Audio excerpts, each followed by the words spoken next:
Guys, I do not know how to start this review. I tweeted last night that I would be doing the review early this morning because I needed a night to sleep and actually get my thoughts together. And even still, I don't know what to say. I didn't watch SmackDown live last night. I didn't watch the show live. I didn't live tweet like I usually do.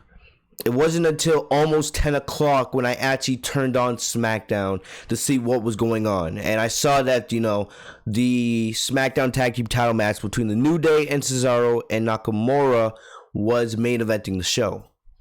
But I had no idea what had gone on before that. I knew that Sasha Banks and Bayley were going up against Alexa Bliss and Nikki Cross. But other than that, I had no idea what was going to happen with SmackDown. When I went back, because I had it on DVR, when I went back and I looked through the show, this was easily, by far, the worst SmackDown all year. Easily the worst SmackDown since they made the move to Fox. The worst SmackDown of the whole pandemic era. And most importantly, the worst SmackDown of this year, of 2020. Other than Sasha Banks and Bayley versus Alexa Bliss and Nikki Cross, which was decent. Because Sasha Banks and Bayley are elevating and working and performing on a whole nother level right now. They are easily the best thing on the main roster. There is nothing else close to what those two are doing as heels right now. Other than that, there was nothing that came out of the show. You guys know when I say Raw is better than SmackDown right now, that's when you guys know how bad the product is. It's usually the other way around. Usually SmackDown is somewhat decent. And usually SmackDown is supposed to be better than Raw because SmackDown's on Fox. You have the $1 billion TV deal. You have all this. But I am flabbergasted that the words Raw is better than SmackDown is coming out of my mouth. I really am. I don't know what to say. I don't know what to think. You had a karaoke showdown on SmackDown TV for your women's division. A karaoke showdown. We talk about how much we hate, the Bayley, This Is Your Life segment from a couple years ago. Or, Akira Tozawa and his ninjas going up against the Viking Prophets. We talk about all these terrible segments and storylines that WWE has done. This one might have topped the cake. What the hell was WWE thinking last night? Really? You're the ones that are making a choice to run shows during the pandemic. We don't need wrestling right now. As much as I love wrestling, and I am a pro wrestling fan, we don't need it. It's not essential. What entertainment are you bringing to your viewers and your audience? What you're telling your audience is, we are a joke. Don't take us seriously. How is this attracting new fans, new viewers? If anything, you should be using this pandemic, using these shows to build new stars, bring new eyes to your product, so when things get back to normal, whenever that is, because we're not having a SummerSlam with fans, unfortunately. We're not. It's going to be in the Performance Center. I read reports WWE wants to do live shows by the end of September, which is doubtful. Let's be serious here. But WWE's going to try it anyway. We don't know how things are going to look like 2.5 months from now. I don't think we're going to have a vaccine for this virus, but we don't know. We're living in crazy times. Because Survivor Series is the next big pay-per-view after SummerSlam. WWE's going to do everything in its power to have that event happen with fans in attendance. But tell me, on the path you're going down right now, are you even going to be able to get fans into an arena? With how bad the product is? You did a karaoke showdown. I don't understand. We're hearing all these rumors that WWE wants to do Evolution 2. All the female talent have been pushing for a second all-women's pay-per-view. And here's the thing. You don't have a Ronda Rousey right now. Becky Lynch is not coming back this year. She's pregnant. Charlotte, maybe. We don't know when Charlotte's going to come back. But Charlotte, I'm willing to bet if there is an Evolution 2, she'll definitely be there. But you don't even have stars lined up for an Evolution 2 if you wanted to do that. 3 of your top 6 women stars are out right now. And outside of Sasha Banks, Bayley, and Asuka, who else do you have in that women's division that we actually give a shit about? Shayna Baszler? She's off TV. Hasn't been seen since Money in the Bank, when she didn't even make it to the top floor of the Money in the Bank ladder match. Bianca Belair? She's still on WWE Main Event, which nobody watches.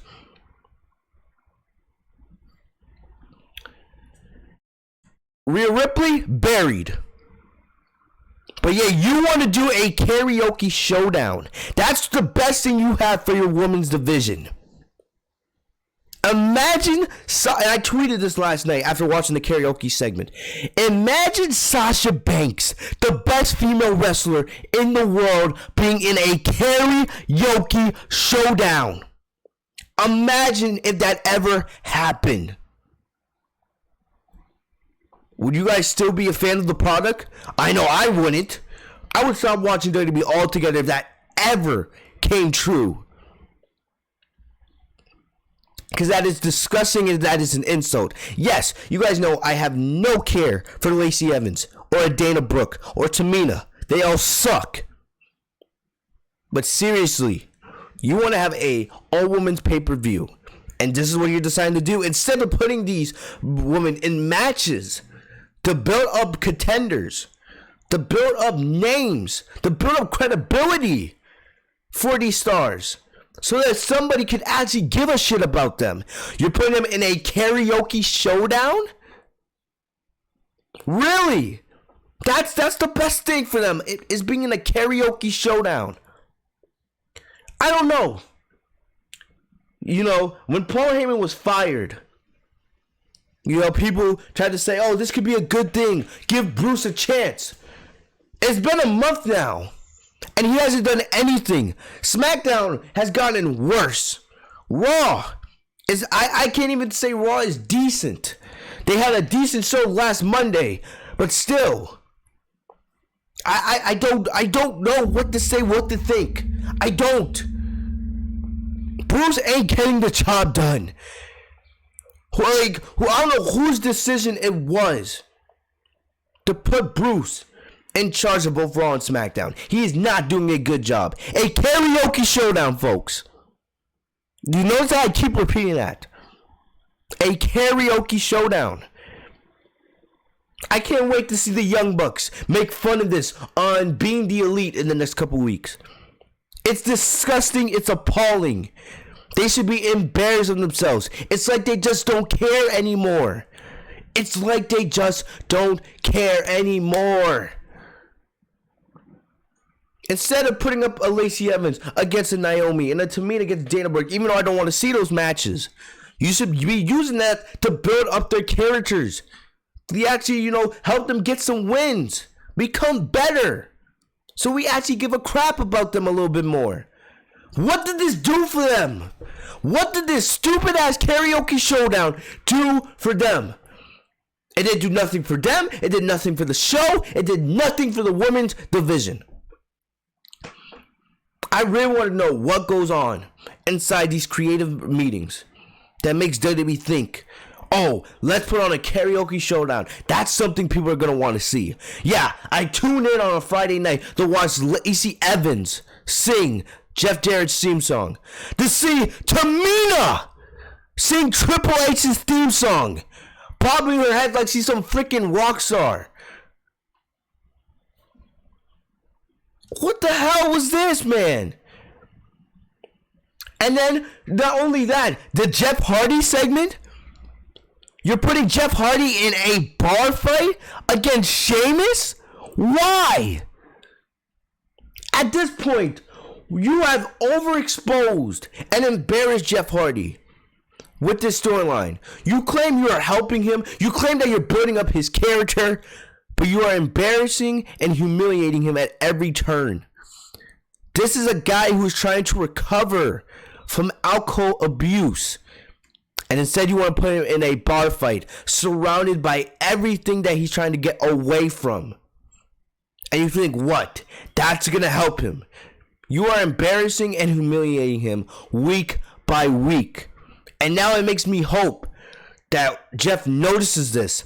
And when it's time for his contract to come up, he thinks long and hard about leaving WWE and going to AEW and joining his brother Matt.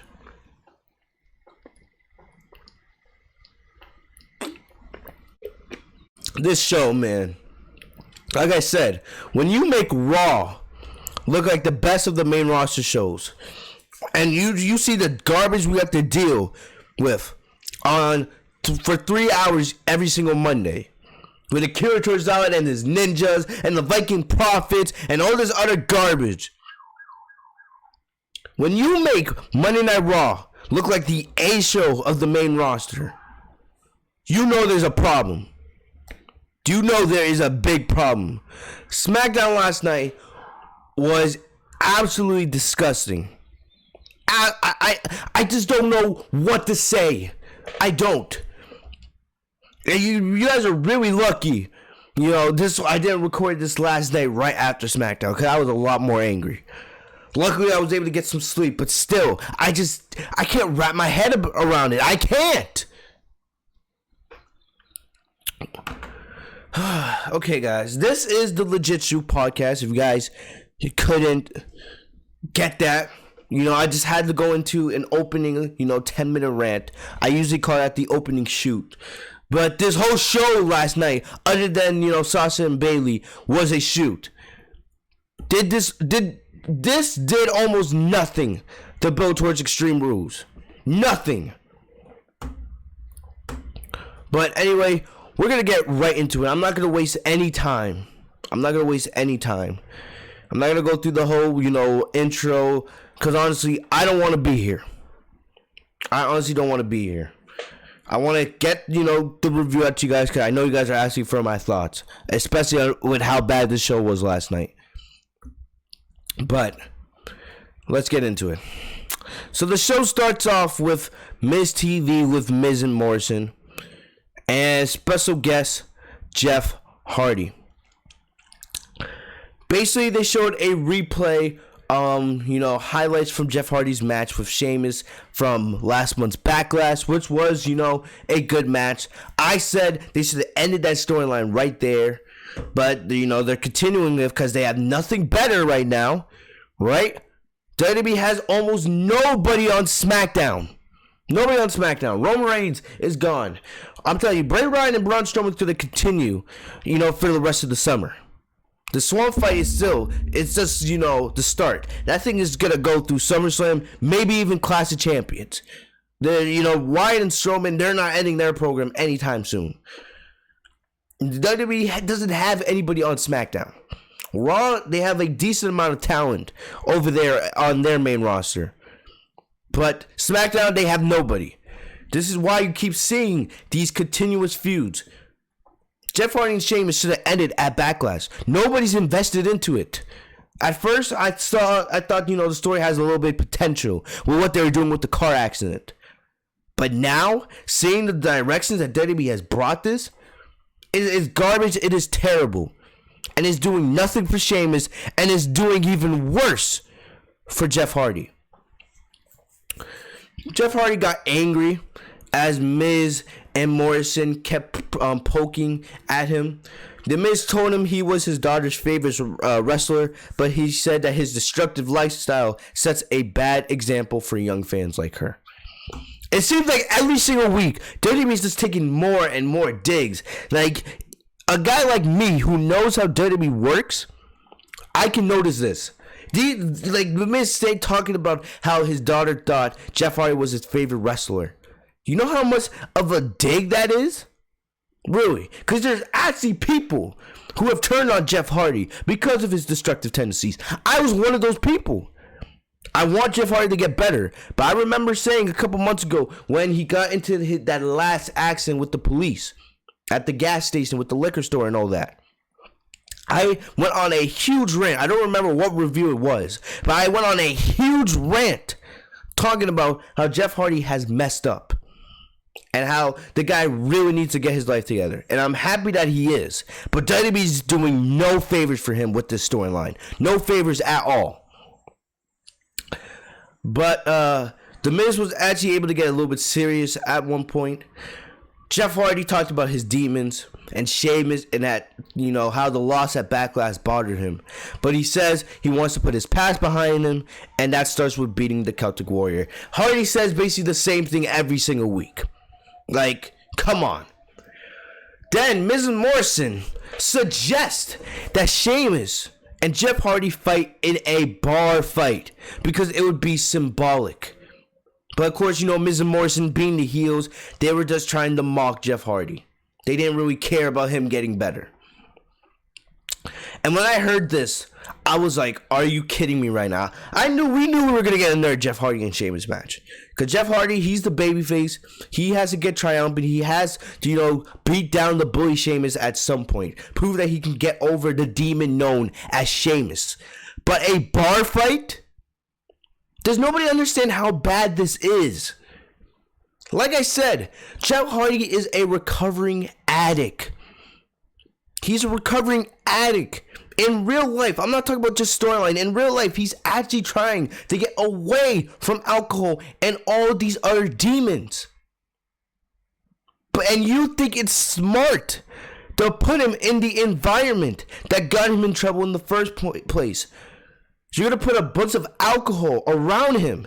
It was bad last week when you did the toast with Sheamus. Right? You did the toast. And you had all that alcohol in the ring surrounding Hardy. You're going to put him in a bar where there's thousands and thousands and thousands of types of alcohol and the smell is in your nose and it's all right up in your face? And how much you want to bet WWE pulls something where, I don't know, Sheamus takes a beer or takes an alcohol and smashes it over Jeff Hardy's head. And then now he has alcohol dripping all around him. How does that help him? I don't care if it's storyline. This is real life. He's a recovering addict that's trying to get better for him and his family. And you keep putting him in situations where he actually has to literally face his demons straight in the eye. And you think this is smart. You think it's smart to put him in a bar fight. I don't know. People can say, oh, Jeff Hardy's fine with it. He approves of it. But I'm willing to bet Jeff's family doesn't approve of it. I'm willing to bet Matt Hardy doesn't approve of it. If you are a real WWE fan, I'm willing to bet that you don't approve of it. I don't approve of it. This is disgusting. It is disgusting. Jeff Hardy should not be forced to be put in this environment at all. This storyline is legit garbage. It should have ended at Backlash. And WWE's just drawing it on because they have nothing better for Sheamus and Jeff Hardy. And it's sad. I don't care if it's a 5-star bar fight. I don't care. I know WWE's trying to be creative. Doing cinematic matches. And doing all, these other types of things. Like how Seth Rollins and Rey Mysterio at the horror show is going to have a CGI finish with somebody getting their eye pulled out. I don't know how the hell they're going to do that, but, WWE's trying to do creative things with this pandemic. But still, there's no reason why Jeff Hardy should be forced to be put in that environment. At all. If you really cared about Jeff Hardy, you would not be doing this. This just proves how selfish WWE is. And I can tell this is definitely Vince McMahon writing this storyline. It has to be. Because if you really cared about Jeff Hardy, you would not be doing this to him. You would not. You could have Jeff Hardy and Sheamus face off in another match, but a bar fight? Do you really understand how bad this can actually be for him?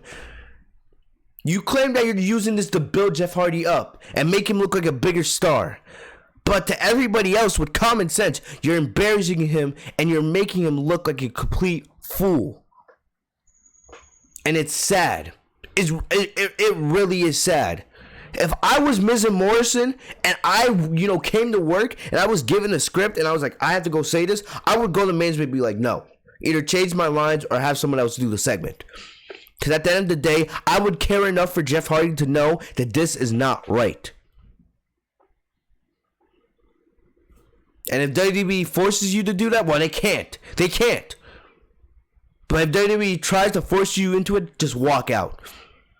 I would have way more respect for Miz and Morrison if they had refused to do this segment tonight.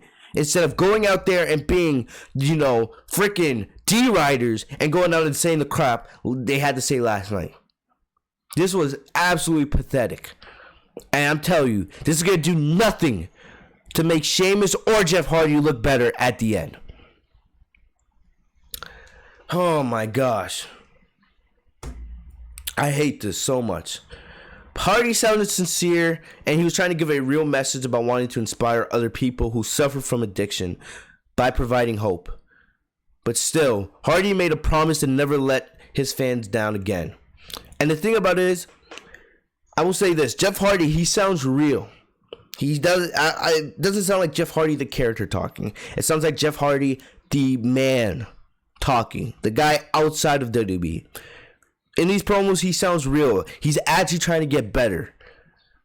And I can see Hardy's trying to use this storyline to, send a message about addiction and, trying to inspire others that might be going through similar circumstances that they can fight and get out of the same situation.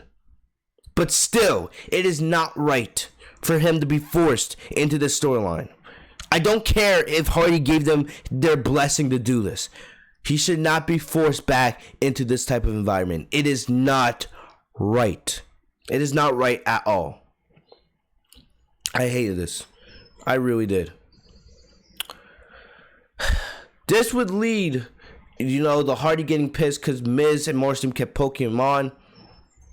This would lead to a match between the Miz. And, Miz dominated this match. I don't know. For WWE, they're trying to make Jeff Hardy look like the underdog. I'm noticing this with almost every one of Jeff Hardy's matches. It's the same thing every single time. Rinse and repeat.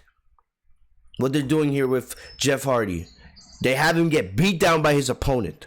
No matter if it's Cesaro or Sheamus or Nakamura or Baron Corbin. They have him get beat down by his opponent for 80% of the match. And then he makes the underdog babyface comeback. And the thing is, Miz is not the type of guy that should be leading a match. He's not. Miz isn't terrible in the ring, but we all know he is not a guy that can carry a match. He can be carried to a great match. He can have a really good performance here and there, but he's not the guy to carry a match. John Morrison is the guy that will carry you to a really good match. Just go back and watch Morrison versus Matt Riddle last week. Which we'll talk about Matt Riddle in a little bit. Because WWE, man, they're so retarded. So retarded. But we'll talk about, John Morrison. Well, not John Morrison. Matt Riddle in a little bit. But Hardy hit the twist of fate. Twist of fate. Then he went for a swanton bomb, but Sheamus appeared on the Titantron to taunt Hardy. This distraction almost gave Miz the roll of victory, but Hardy was able to reverse it into his 0-3 for the win. So Hardy gets the win here. Match was, whatever. Didn't give a shit about it. But it's the bar fight that really pisses me off. I don't know when WWE plans to do it. I don't know if it's going to be booked for Extreme Rules. I know WWE is not trying to do super long pay-per-views. Even though Extreme Rules, man, I don't even know what to expect from it. But I know WWE is trying to do, shorter pay-per-views since they're in this house show era. And, they have a limited audience with NXT Performance Center talent.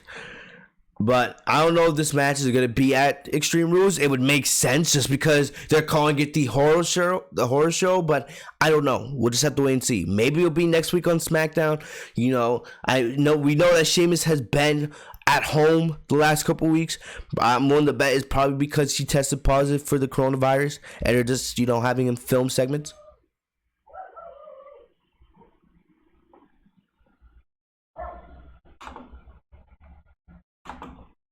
But man, oh man, WWE, man, if they're thinking that they're helping Hardy or Sheamus with their storyline, they're not. They're not. This is garbage. Garbage. And really, like I said, when Hardy's contract is up, he really needs to consider going to AEW. Moving on. We had Sasha Banks and Bayley versus Alexa Bliss and Nikki Cross. This is a match we've seen, I don't know what, 4 or 5 times since this the house show era started. Remember, Sasha and Bayley did beat Cross and Bliss. I think this was the first house show, or not the first house show, the first Performance Center show way back in March. If you guys remember back when they had no fans at all and they had that terrible camera angle. So I do remember that. Sasha and Bayley beat them then. And, they did beat them for the tag team titles. Sasha and Bayley did beat Bliss and Cross again tonight.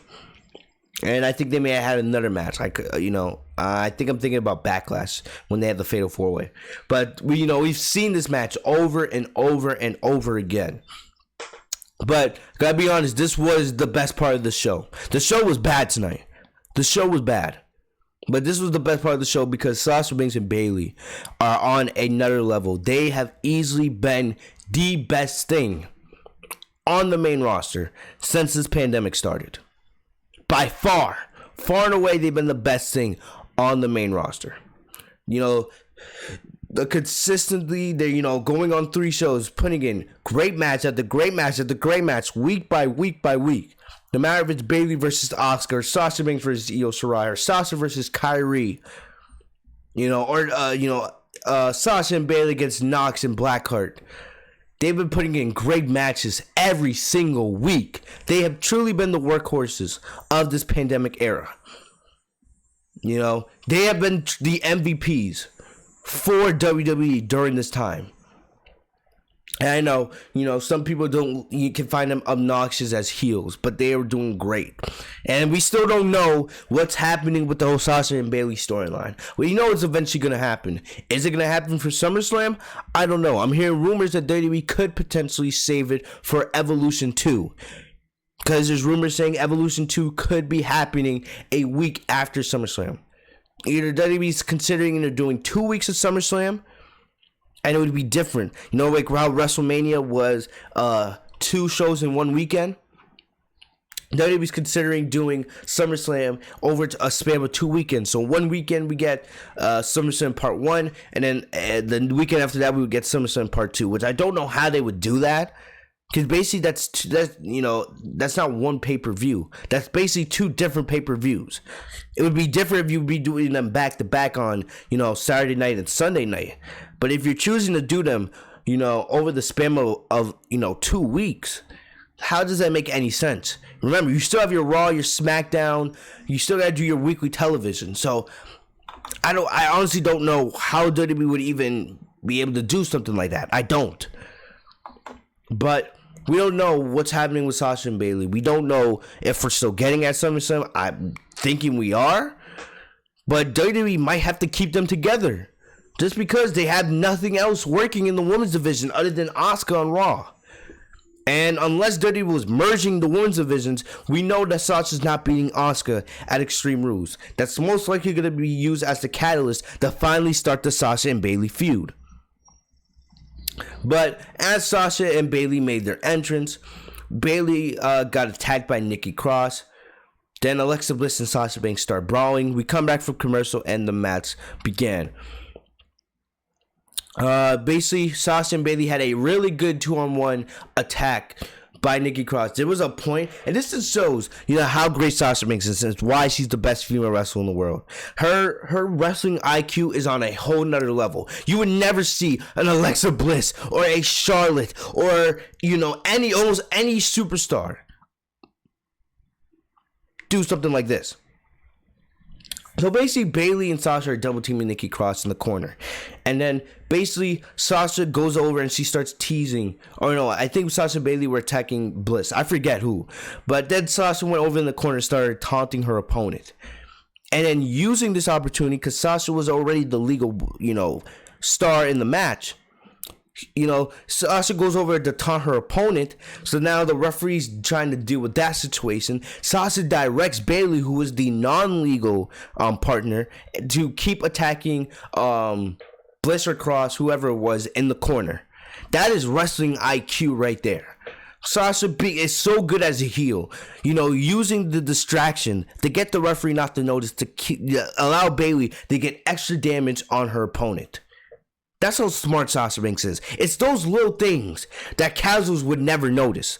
But someone who knows wrestling like me notices this type of stuff. But, Nikki Cross, got the hot tag. We know that they're building towards Cross and Bayley. And I like Nikki Cross. I really do. Even though I hate when they make her look similar to Alexa Bliss. But we know Cross ain't beating Bayley. Maybe one day Cross could become a singles champion. But we know Cross is not beating Bayley. It's not happening. But basically, Cross, he took out Sasha with a running bulldog. She was going after Bayley. Alexa, saw that Cross was getting a little bit out of control because, that's the thing. I feel like that's going to be why Bayley once again retains at Extreme Rules. Cross can't keep her emotions in check. She gets really excited and then her judgment gets flawed. And even if Sasha's not at ringside at Extreme Rules, because remember, Sasha's going to be facing Asuka, still, Cross is going to do something, and it's going to cost Cross the victory. Or not, And then basically, Cross made a careless mistake, and that allowed Sasha to take out Alexa Bliss. Sasha threw Sasha threw Alexa Bliss into the barricade. This allowed Bayley to distract Cross and then get a roll up on the rope. And then she put her foot on the rope at the last second. But basically, it was a clean victory. It was a clean roll up. All right, I'm not gonna count Bayley's foot being on the rope because she won at the last second. It was legit the last second. It was like right when the referee had counted the 3. That's when Bayley's foot was on the rope. So I'm not gonna say Bayley cheated. It was a clean victory. And I was surprised because usually, if you guys have noticed, Sasha is usually the one that gets the victory. Sasha is usually the one that gets the victory for whenever it was Bayley versus Sasha in a tag team match, right? But Bayley got the win here. She pins Cross, so she pinned her Extreme Rules opponent. I'm not concerned. We all know Bayley's retaining at Extreme Rules. But, I thought they would have Bliss take the pinfall just because, Bliss doesn't have a match for Extreme Rules. So if she loses, it does nothing to her. Cross is a challenger. She should not be losing. She should not be getting pinned or submit before the pay-per-view. That's wrestling 101. But WWE, I don't think they give a crap about this. But, it was the best thing on the show. It was a great tag team match. All right. Sasha and Bayley are working on a whole nother level right now. And like I've been saying, everyone always talks about how Sasha was gone for 4 months last year. Yeah, with Becky, Charlotte, and Ronda not there right now, Sasha has easily made up for those 4 months she was not there last week, or last year. She's on all 3 shows performing out of her mind. And proving why she's the best female wrestler in the world. Proving why she's the MVP of the main roster right now. They replayed the Money in the Bank match between Universal Champion Braun Strowman and Bray Wyatt. I didn't watch. Like I said, I barely watched the show. It was a good match between Strowman and Wyatt at Money in the Bank, but honestly, I was like, why do we need this? You could have just given us a promo segment between Strowman and Wyatt. Could have done something simple like that. And here's the thing. When was the last time Braun Strowman was in the ring? I don't want to watch Braun Strowman in the ring. I'm going to be honest with you guys. But he's your champion. I'm not saying he's supposed to be in the ring every single week. But the guy hasn't wrestled. I don't think Strowman has wrestled since Money in the Bank. I mean, not Money in the Bank. Backlash. When he beat Miz and Morrison. I don't think Strowman has had a match. You should, when you're the world champion, you should be wrestling almost every single week. Not every single week, but almost every single week. Since you're the top champion, you're supposed to be the face of the brand. I don't know there, but I think that's just something that should be noted. He is your champion. So, I don't know. It's like I said, it's the little things that I noticed. Like I said, the Wyatt and Strowman match at Money in the Bank was good, but it just didn't do any, replaying that match tonight, it was just a way for WWE to fill time, because they had nothing else. They had nothing else creatively. So they were like, hey, let's just, throw on the pay-per-view match. It did nothing. It didn't get me more excited for their Swan fight. I know WWE's planning on filming it this weekend. And it's going to be interesting to see. I feel like it could be good because Bray Wyatt's creative mindset. We all saw what he was able to do with John Cena and the House of Horrors match. Or not the House of Horrors. The Firefly Funhouse match from WrestleMania, which was amazing. So I feel like it's going to be really good. Just because Bray Wyatt's mindset is on a whole nother level. But still, just replaying the match from Money in the Bank really didn't do anything for me. It really didn't. Maybe it did something for you guys. Let me know in the comment section. But it did nothing for me personally. Moving on. We had AJ Styles. He did a backstage segment. And it's been revealed that next week, and I don't understand why.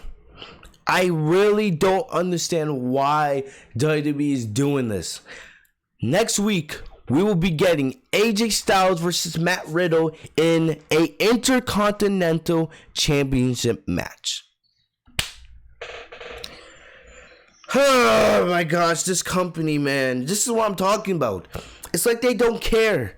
It's like nothing is special in this company anymore. They don't know what's a big time match. Sasha Banks and Bayley. I say this every single week. We're all waiting for it. We're all waiting for it. Because we know it has the potential to be the best match of the year. Why were people so hyped for Sasha Banks and Io Shirai? Because that is a WrestleMania worthy dream match. And they killed it. They killed it at the Great American Bash. It was the best thing from both of those shows. Even though I love Keith Lee becoming, a double champion when he won the NXT title, ending Adam Cole's 400-day, title reign. But still, WWE just doesn't know anything special. They don't. They think bringing back Goldberg to face Roman Reigns, which never even happened. They think doing Goldberg and Roman Reigns at WrestleMania is special in 2020. It's not. They think bringing back any part-timer like The Undertaker or Goldberg or Brock Lesnar or Shane McMahon and putting them up against one of their big stars like a Seth Rollins or like a Roman Reigns, like an AJ Styles. That's special. It's not. AJ Styles versus Matt Riddle is supposed to be something special. Daniel Bryan versus Matt Riddle. That's supposed to be something special. Because it's something we've been waiting for years. That's a WrestleMania-worthy world title match. And you gave it to us on Matt Riddle's first day on SmackDown a couple weeks ago. And it's been reported that Vince McMahon is a huge fan of Matt Riddle. He's very high on him. It's been reported that, Vince is actually giving Matt more input on his promos, which I'm surprised to hear. I'm hoping Matt Riddle actually gets pushed because he has the opportunity and the chance to be the face of SmackDown, if booked correctly. But, you gave us that match on Matt Riddle's debut, and it was great. Even though we know, WWE, if they gave Riddle and AJ Styles 20 to 30 minutes, it would have Match of the Year candidacy written all over it. We saw how great AJ Styles versus Daniel Bryan was, and they went almost 40 minutes. Riddle and Styles have the potential to do the same if WWE treats it seriously. We knew their match when Matt Riddle's debut was great, but we all knew there was another level they could go. It's kind of like we've seen this with Styles in the past. Like with AJ Styles versus Samoa Joe, or AJ Styles versus Nakamura back when he was WWE champion a couple years back. We know when WWE gives Styles time to work his magic, it's a Match of the Year candidate all the time. And AJ Styles versus Matt Riddle, like I said, is a WrestleMania-worthy title match. SummerSlam is 5 weeks away, and you're going to give us this match for the IC Championship on SmackDown next week? How hard would it be for AJ to to wait till SummerSlam? How hard would it be to build Matt up? Aren't you having Matt Riddle feud with Baron Corbin right now? Isn't Matt Riddle supposed to be in a feud with Baron Corbin? So why is he going after AJ Styles? And yes, I understand he pinned AJ Styles a couple weeks back. But you're telling me you couldn't wait till SummerSlam, your second biggest pay-per-view, to give us this title match where we know they could burn the house down? Where it could potentially be one of, if not the best thing on the entire SummerSlam card? But you're gonna give it to us next week. What? Let me see what's gonna happen. What? Baron Corbin's gonna interfere in the match, and either we're gonna have a disqualification or that's gonna allow Styles to retain. Cause I can't see Styles losing that IC title till at least SummerSlam. I can't see him losing it. I don't think he would. It wouldn't make any sense. SummerSlam would be the perfect opportunity for him to drop the title if WWE chooses to go down that route. They don't have to. But it would, it would make sense. The whole key right now is introducing Matt Riddle to your live audience and making him into a big name. You used to have Matt Riddle going up against Miz. You had him go up against Morrison. You used to have him go up against, I don't know, maybe a Shelton Benjamin or a Mojo Rawley. Maybe a Nakamura or Cesaro. Have him get more wins under his belt so we can actually give a crap about him. That's how you build superstars. That's how you build contenders. WWE has forgotten how they were so successful during the Attitude Era. Have a superstar win more, keep winning, and then that gives him a legitimate argument to be in a title shot. So you're giving us Styles versus Matt Riddle next week because you have nothing better to do. It will probably be the main event of next week's show. And next week is a go-home show for Extreme Rules. And the thing about it is, you had the New Day versus Nakamura and Cesaro tonight. And it ended in a DQ. And the thing is, I'm not even invested into that feud. I actually care about Styles and Riddle. I care about the IC title. How, are you going to tell me we're going to get the same finish next week? A DQ finish? Either that or Corbin's interfering and Styles is going to retain. It's one or the other. Matt Riddle should be undefeated until SummerSlam. All I'm saying is, there's no chance Matt Riddle, there's very little chance that Matt Riddle is winning the IC title next week. They should be saving that moment for SummerSlam. This match should not be happening next week. And it just shows that WWE is so desperate for ratings. So desperate to give you something that you'll care about. That this is what they decide to do. Terrible. Here we go. The Karaoke Showdown disaster. This was easily the worst thing. One of, if not the worst segment on all of the main roster this year. You had, I think it was Jimmy Uso. I don't know, I get Jimmy and Jay confused. I know Jay Uso is I know he's injured, that he's not going to be back till the end of the year. But, you had Jimmy, who's still coming to TV. I don't know why. Because we know you're not going to push Jimmy as a singles competitor. But man, I don't know. I really don't know what they'd be thinking. I really don't. You decide to book this, thinking that this would help. You thinking that this would help put up your women's division. Yes, I understand Sasha and Bayley. And like I said, imagine Sasha and Bayley being put in a karaoke segment. Imagine that. I'm going to pull up the clip. I'm going to pull up the clip. Something I don't do often. But this is one of those situations. This is one of those situations. I got an ad playing real quick. Man. I'm not going to showcase the clip. I just got the audio because, I'm not here. I don't want to get copyright. But either way, man. Oh, here we go. Here we go. Go to the first ever Smackdown Karaoke Showdown. I don't know how Jimmy could be hyped to be hosting this segment. Rules are simple. Each contestant will get 45 seconds to sing their favorite WWE theme song. And it's up to you, the audience, to vote for a winner. Can I vote for this show to be canceled? Working hard on the go, put the hands on the clock, keep standing real slow. I can't wait to be alone with my baby tonight. You know my baby got me wrapped around a little finger, cause he knows that I will walk you in and back to be with you. I can't wait to be alone with my baby tonight. Yeah, I can't wait to be alone where I don't have to do this review. Lock the door and we'll leave all the worries of the world behind. 'Cause I can't wait to be alone with my baby tonight. Oh Lord, would you look at it? I don't know why she sang out of key at the end. I'm not gonna lie, Lacey can sing a little bit.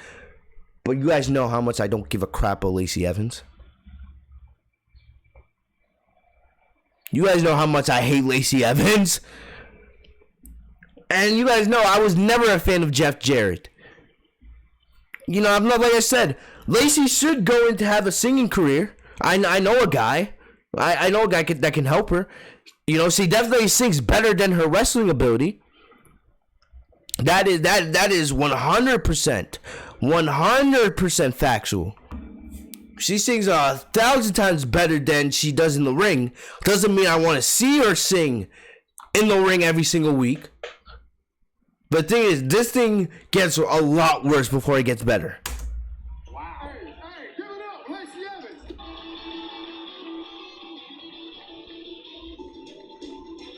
I think that start my honky tonk man. Sing it with me, guys. He's a honky tonk man. He's a honky tonk man. Start my honky tonk man. I'm cool. I'm cocky. I'm bad. I play a mean. Hey, you know what? You are bad. Hey, listen. This show is bad. The main roster is bad. So Dana Brooke starts dancing, air guitaring, and doing the Honky Kong Man theme song. This is when I was like, really? This is wow.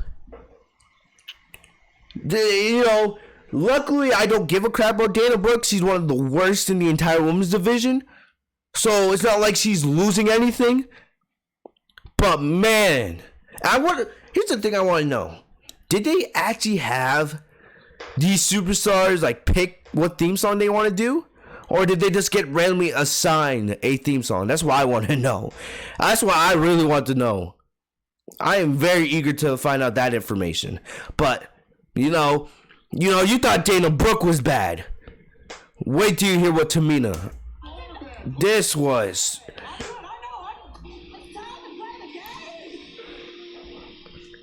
Oh my god. Oh my god. She's bobbing her head around, going crazy. Whoa, stop. Chill. Please chill now. Step to the side, please. She doesn't even like karaoke night on Wednesdays. Okay. Luckily, she never even sang, but Triple H's theme song is one of my all-time favorites. I love it. I love Triple H's theme song. But now I will never be able to listen to that song again without hearing Tamina's voice bobbing her head saying it's time to play the game out of key. She wasn't singing a C minor. She was singing an F plus. I don't know what that was. Thank God we never saw her, actually get into the lyrics. But man, Dana Brooke and Tamina, terrible. But in the last song we had Naomi. She was singing Dusty Rhodes' theme song. I'm not going to play the whole thing because she went on for like a whole 3 minutes. Working hard with his hands, working hard for the man. Hey, he's American.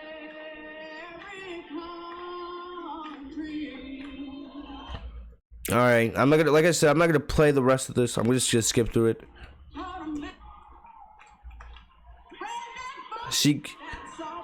I don't know, Lacey put her ass in Naomi's face. Like, well, I don't know what the hell Lacey was thinking there. Like, okay. Okay, let me just see if I can skip through this.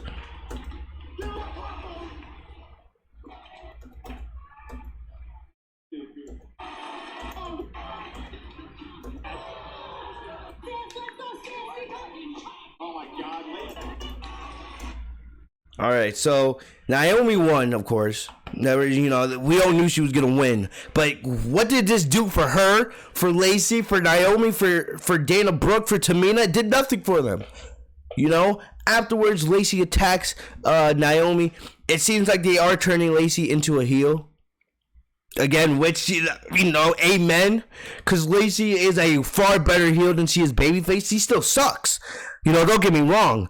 But I'd rather have Lacey as a heel than a babyface. Try to make me believe in, this whole, oh, I'm a veteran. I went through this whole struggle story. Like, get that crap out of my face. All right? No one wants to hear that nonsense. All right? But overall, the karaoke segment as a whole was terrible. This led to a match between Tamina and Naomi. I mean, no. What the hell am I saying? See, I just don't care. I can't even get my names correctly. This led to a match between Naomi and Lacey. The match ended by DQ. Clearly, I don't know who's babyface and heel anymore on the SmackDown roster. Because supposedly now Tamina and Dana Brooke and Naomi, they're all babyfaces. Lacey is a babyface that's turning slowly into a heel. And that makes sense, because Sasha's going to be turning babyface again soon. So that makes perfect sense.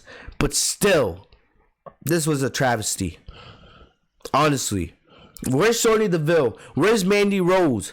I was actually invested into Sonya Deville in the Mandy Rose storyline. I wanted Sonya Deville to be built up into a future challenger for the SmackDown Women's Championship, because she actually has badass written all over her. And now we haven't seen Sonya or Mandy on SmackDown the last couple weeks. I don't know what's going on. I don't. And I hate it. I hate it. This is the best you can give us. Yeah, you had all these women from the SmackDown roster give a promo a couple weeks ago talking about how they won't let Sasha and Bayley overlook them. This is just another instance where WWE proves why Sasha Banks and Bayley are way better than the rest of their class. It's that simple. Like I said, could you ever imagine Sasha or Bayley being in a karaoke showdown? That's the day that I would stop watching wrestling. For good. I would end this podcast and let's do something else. Cause I could never see them doing that to Sasha and Bayley. Never. I could never see Sasha and Bayley accepting that. It's just tragic. It really is. It's sad how far WWE's fallen. And you want to book an Evolution 2? You want to do Evolution 2? Other than Sasha Banks, Bayley, and Asuka, there's nobody else you have built up. What, you put an Io Shirai NXT Women's Championship match on the show, right? What else do you have? What, you're gonna... You're going to call Trish? You're going to call Lita? You're going to call Mickey James? And you think they're going to be enough to make us care about this show? They won't. You can't be wanting to do an all-women's pay-per-view with Becky, Charlotte, and Ronda all out. And then with the current crop of superstars you have, you're not even using Shayna Baszler. You're not even using Bianca Belair. And yet, you want us to believe in these superstars. Yeah. Yeah, I'm so excited for Evolution 2. So excited. Travesty. Worst segment of the year. You know, I have nothing else I could say about this. I really can't. It was a travesty. And it's sad that WWE just doesn't give a crap anymore. That this is what they think is compelling TV in 2020. Watching Dana Brooke and Tamina do a karaoke battle. Like Lacey and Naomi, they weren't bad, but you guys know I don't give a crap about Lacey. But it's sad. Very sad. Main event. We had the Smackdown Tag Team Championship match between the New Day and Nakamura and Cesaro.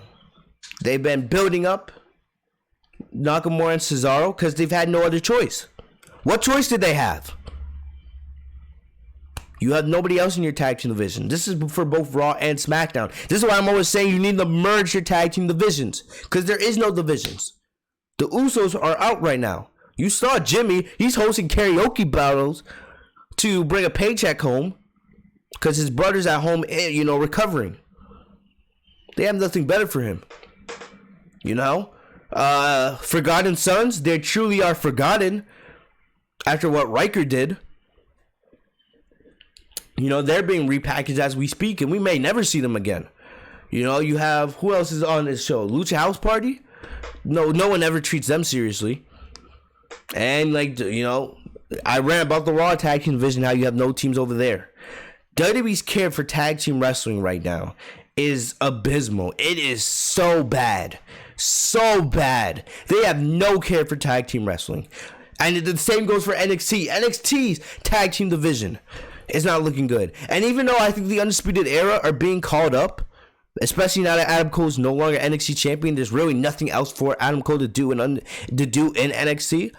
I'm telling you, Adam Cole is going to the main roster. It doesn't matter Raw or SmackDown. I would probably say Raw, but I definitely think he should go to SmackDown just because, you know, SmackDown needs more talent more than ever at the moment. But even if you bring the Undisputed Era up, they're not going to be enough. They're not going to be enough. Yes, I would love to see a New Day versus Undisputed Era feud, especially now that we're in July. Xavier Woods, he should be coming back sometime in the next couple months. He should be coming back. And New Day versus Undisputed Era, that has, you know, the matches that those two teams could pull out would be great.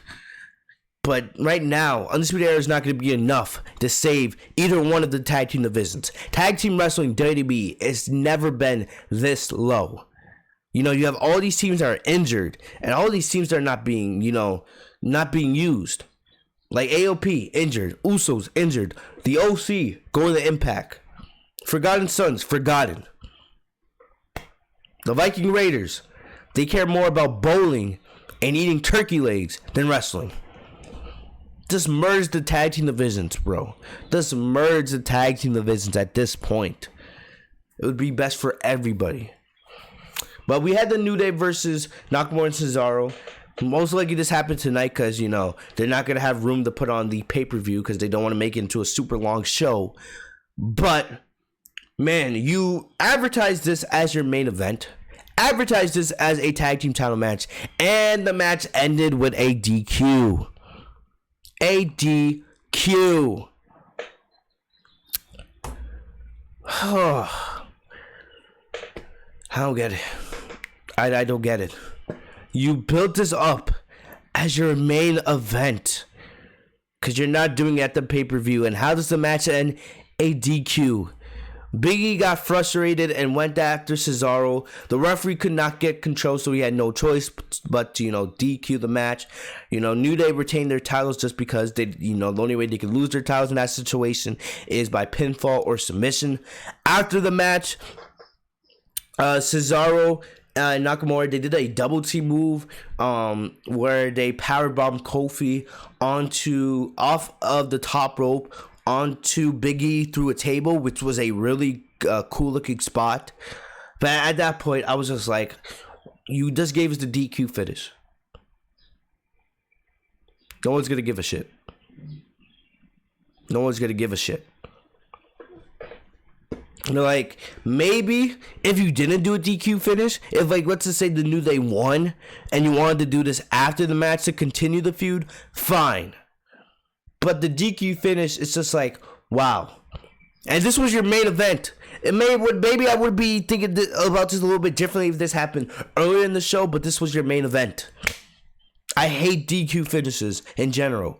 But the fact that this was your main event and it was a DQ finish makes it that much worse. That much worse. This show was a travesty tonight. This was the worst SmackDown of the year. Sasha and Bayley, as great as they are, they could have saved this match. They could have saved the show. SmackDown right now, it's just in pits of despair. I don't even think if you brought Roman Reigns back right now, if Roman wanted to come back at this moment, that he would be able to fix this situation. SmackDown right now, just the main roster is in shambles. It is in shambles. And things are just not working. I don't know what the rating's going to look like, because I want to say the rating is going to be a 1.7 or a 1.6, but WWE seems like every time they show like a pay-per-view match or match from the past, it brings the ratings up. So I don't know. But I'm telling you, once that karaoke segment started, everyone tuned out. I wouldn't be surprised if only 1 million people are watching once that karaoke segment started tonight. The Jeff Hardy bar fight with Sheamus, the karaoke segment, the DQ to the tag team title match, just terrible. Terrible. So like I said, Sasha and Bayley could not save the show. And I don't know. Something needs to change. Bruce needs to go. Something needs to change fast. I don't know what it is. I really don't. Even I don't know what it is at this point. But this show tonight was an absolute travesty. And if you think this show was good tonight, you need to stop watching WWE altogether and get your head out your ass. For real. There was nothing good on this show outside of Sasha and Bayley. Nothing. It's sad. It really is sad. It's like they just don't care anymore. It's like they just legit don't care. And you can see it. But other than that, guys, that's it. I'm surprised. I went an hour. I can't. I thought I was going to come here, talk about this for 30 minutes and be done.